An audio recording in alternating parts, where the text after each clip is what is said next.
자, 우리가 마이피커라고 하는 새로운 프로젝트를 만들었는데요. 자, 여기에 XML 레이아웃을 한번 가봅니다. 자, 이 XML 레이아웃에서요. 자, 여기 원본 코드 아래쪽에 이제 텍스트 탭을 선택한 상태에서 원본 코드를 한번 건드려 봅니다. 자, 이게 리니어 레이아웃 이렇게 한번 최상위 레이아웃을 변경을 하고요. 자, 속성을 자, 이렇게 레이아웃 위드스와 하이트만 남기고요. 그 다음에 자, 안드로이드 땡땡 오리엔테이션이라고 하고요. 자, 이거를 버티컬 이렇게 한번 해봅니다. 자, 그리고 이게 이제 리니어 레이아웃이라고 하는 걸 변경이 됐죠. 그럼 이제 이 안에다가 집어넣을 건데요. 자, 이거는 우리가 그 날짜와 시간을 선택하는 자, 뷰를 하나 만들려고 하는 겁니다. 근데 우리가 데이트 피커라고 하는 게 있어요. 이게 이제 날짜를 선택하는 위젯이고요. 그 다음에 타임 피커라고 하는 게 시간을 선택하는 위젯입니다. 그래서 이 두 가지를 한꺼번에 같이 하나의 뷰로 정의를 하려고 하는 거죠. 자, 우리가 뭐 예를 들면 버튼이라든가 텍스트 뷰를 하나의 뷰로 만드는 것과 같은 자, 그런 방법으로 생각을 하시면 됩니다. 또는 에디트 텍스트 같은 입력 상자도 마찬가지겠죠. 그래서 여기다가 자, 데이트 피커 이렇게 보면 날짜를 선택하는 데이트 피커를 추가를 할 수가 있습니다. 자, 랩 컨텐트, 랩 컨텐트 선택을 하고요. 그 다음에 이거를 우리가 하나의 뷰 안에서 사용할 수 있도록 안드로이드 땡땡 id라고 해서 id 값을 줍니다. 플러스 id 슬래시 자, 데이트 피커라고 하는 이름으로 한번 해보죠. 자, 그 다음에 밑에다가 이제 타임 피커라고 하는 거 찾아봅니다. 자, 이렇게 있죠? 자, 엔터, 랩 컨텐트, 랩 컨텐트. 마찬가지로 해봅니다. 자, 그리고 이제 타임 피커는 안드로이드 땡땡 id라고 해서 add plus id 슬래시 타임 피커라고 한번 해봅니다. 자, 근데 이제 우리가 일반적으로 그 날짜만 선택하고 싶은 경우가 있고 날짜와 시간을 같이 선택 또는 수정하고 싶은 경우가 있습니다. 그러면 이 두 가지의 것 중에서 일단은 데이트 피커라고 하는 걸 보여주고 자, 우리가 체크박스를 하나 추가를 해서 체크박스를 선택했을 때 타임 피커를 보여주도록 또는 체크박스를 해제를 하면 보이지 않도록 뭐 이런 기능을 한번 중간에다가 만들어 봅니다. 그래서 여기다가 자, 체크박스를 하나 추가를 해볼게요.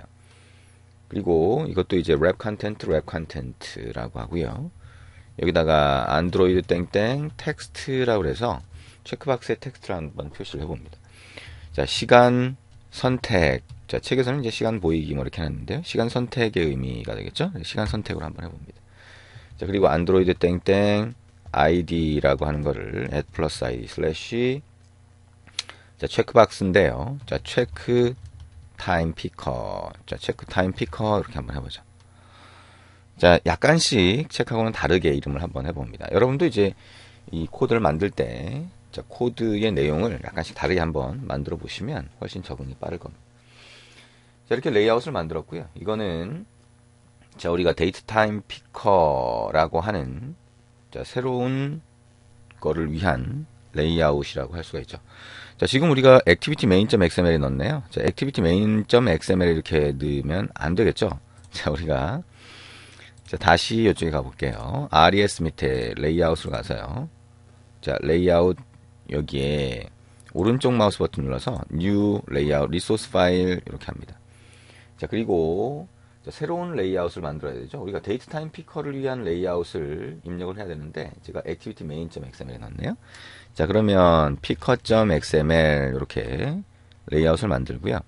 자, 우리가 activity main.xml에 넣었던 거, 자, 이거를 그대로 복사해서 여기다 붙여넣기를 합니다.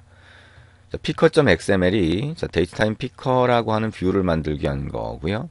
activity main.xml에는 다시 원래대로 자, 이렇게 변경을 합니다. 리니어 레이아웃으로 해서 안에 걸 이제 비워놓죠. 자, 제가 조금 조정을 했습니다. 우리가 처음에 이제 activity main.xml이 아니라 picker.xml이라고 하는 새로운 xml 레이아웃을 하나 만들고 자, 거기에 데이트 피커하고 타임 피커를 넣었어요. 자, 이렇게 처음에 해주시면 되겠네요. 자, 여기에 자, 그러면 XML 레이아웃이 하나 더 추가가 된 거예요. 자, activity main.xml은 다시 이렇게 비워두시면 되고요. 자, picker.xml을 하나 만들었으니까 자, 새로운 뷰를 위한 자바 소스 파일도 하나 만들어야 되겠죠. 자, 그러면 자바 패키지에 가서 자, 자바 패키지를 하나 선택을 해주도록 합니다. 자, 그리고 거기에다가 자바 소스 파일을 하나 만들면 되겠죠?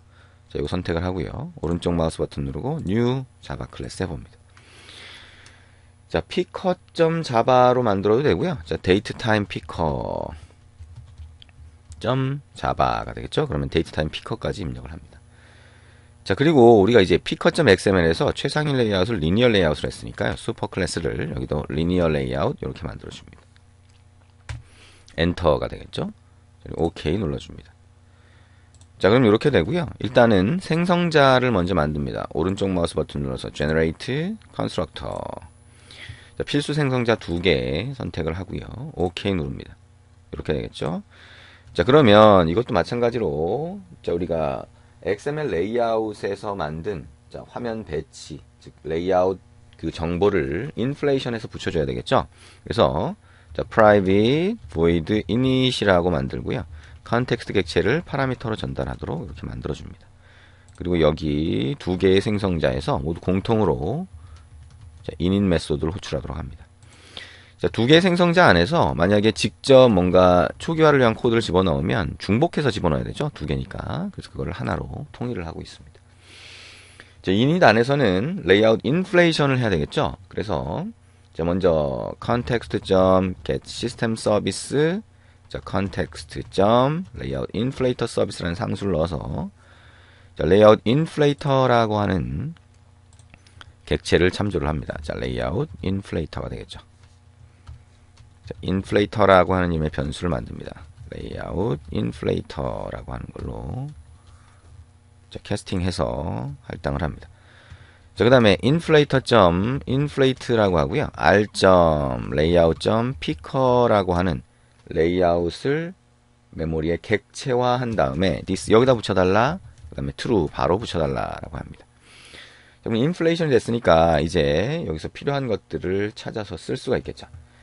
자, 그러면 우리가 이제 이렇게 추가를 했는데 이걸 가지고 이제 어떻게 찾아서 쓸 거냐라고 하는 거 생각을 해볼 수가 있겠죠.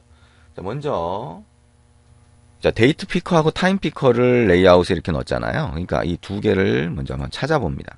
자, 그러면 find view by id r.id. date picker라고 하는 걸 찾아보자. 자, 그러면 타입이 자, date picker라고 해서 date picker라고 하는 이름의 변수를 만들고 date picker. 자, 이런 식으로 되겠죠.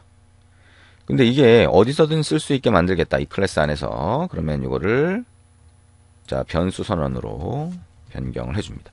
타임 피커도 마찬가지죠. 타임 피커도 자, 타임 피커 이렇게 해서 해주고요. 여기에 마찬가지로 지금 데이트 피커라고 하는 타입은 없애주고요. 자, 데이트 피커처럼 타임 피커도 찾아줍니다. 자, 타임 피커로 캐스팅 하고요. find view by id r.id. 자, 타임 피커가 되겠죠. 자, 그럼 init이라고 하는 메소드 안에서 데이트 피커하고 타임 피커를 만들어 줬어요. 자, 근데 우리가 이제 이 데이트 피커 같은 경우에는 처음에 지금 현재 시간으로 초기화를 해줄 필요가 있습니다. 얘를 그러면 이 데이트 피커라고 하는 거 안에다가 자, 뭐 아니라 데이트 피커에 자, 초기화 정보를 넣으려면 자, 데이트 피커에 init이라고 하는 메소드가 있어요. 자, 밑에다가 한번 입력을 해볼게요. 자, 그러면 데이트 피커.init이라고 하는 메소드가 있는데 여기에 자, 지금 현재 시간을 처음에 초기화해서 설정할 수가 있습니다. 자, 그럼 여기에 자, 지금 자, 자, 연도, 월, 일, 자, 요 정보를 넣을 수가 있는데요. 자, 이 정보는 우리가 데이트라고 하는 객체를 통해서 현재 시간을 참조할 수 있죠. 예, 그래서 현재 시간 참조하는 자, 그 코드를 여기다가 넣을 수가 있습니다. 자, 그러면 한번 넣어볼까요? 자, 캘린더라고 하는 객체를 이용해서 자, 시간에 대한 정보를 뽑아 올 수가 있고요. 자, 캘린더에다가 지금 현재 시간을 데이트 객체를 이용해서 자, 설정할 수가 있겠죠.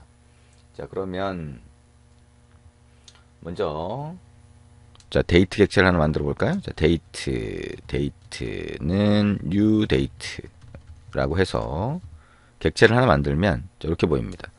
두 개의 동일한 이름 데이트 객체가 있으니까 Alt Enter 키를 치래요. Alt Enter 키를 치면 이렇게 나옵니다. 자바 util 밑에 있는 데이트를 선택을 하고요.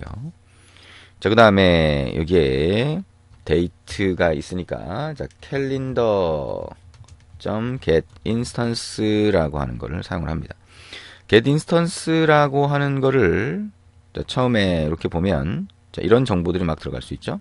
일단 getInstance를 단말에 있는 기본 캘린더로 해서 참조를 합니다. 자, 그러면 캘린더라고 하는 객체가 이렇게 참조가 되죠. 자, 캘린더라고 하는 거를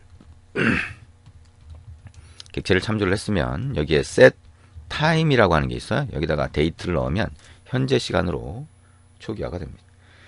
자, 그리고 여기에서 이제 현재 시간의 정보 중에서 자, 연도, 월, 일을 뽑아내고 싶다라고 하면 자, calendar.get이라고 하고요. 파라미터로 calendar.year라고 하는 상수가 있죠. 자, 이걸 집어넣으면 지금 현재 시간 정보 중에서 연도에 대한 정보가 빠집니다. 자, 인티저로 하고요. 자, current year라고 하는 의미로 CUR year라고 한번 해봅니다. 마찬가지로 월에 대한 정보 인티저 current month 자, calendar get이라고 하고 calendar month 이렇게 해봅니다. 그 다음에 마찬가지로 current day라고 하고요. calendar.get calendar 자, day라고 하는데 보면 day of month라고 하는 게 있어요. 저게 30일, 31일 또는 2월이면 28일을 기준으로 해서 날짜 정보를 뽑아내는 거죠. 자, 그리고 시간하고 분까지 미리 한번 뽑아보면 integer current 자, hour라고 하는 게 있죠. calendar.get 그 다음에 calendar 그 다음에 hour of day라고 하는 게 있습니다. 지금 하루 시간을 기준으로 해서 뽑아내겠죠. 그 다음에 current minute라고 하는 게 calendar.get 그 다음에 calendar.minute라고 하는 걸로 뽑아낼 수 있습니다. 자, minute가 되겠죠. 자, 이렇게 뽑아냈으면 이 데이트 피커의 init에다가 집어넣을 수 있습니다. 파라미터를 보면 자, 이렇게 나오죠. 자, 파라미터를 보면 자, 여기 year, month of year, 그 다음에 day of month라고 나옵니다. 자, 그러면 여기다가 current year, 그 다음에 current month, 그 다음에 current day 이렇게 하고요. 마지막에는 listener를 정의를 할 수 있습니다. new라고 하고요. on date, changed listener라고 하는 게 있어요. 여기까지 입력하고 엔터 치시면 자동으로 이렇게 추가가 됩니다. on date changed라고 하는 게 날짜가 변경됐을 때 호출되는 메소드가 됩니다. 자, 이런 식으로 우리가 타임 피커에도 설정을 하거나 할 수가 있고요. 자, 여기서 on date changed라고 하는 거는 사용자가 날짜를 바꿨을 때요. 그러면 사용자가 날짜를 바꿨을 때 우리가 이 뷰가 아니라 이 뷰를 이제 객체로 만들 거잖아요. 그래서 추가를 한 메인 액티비티에서 알 수 있도록 이벤트를 전달을 하는 코드를 한번 만들어 볼 겁니다. 조금 이따 한번 해보죠.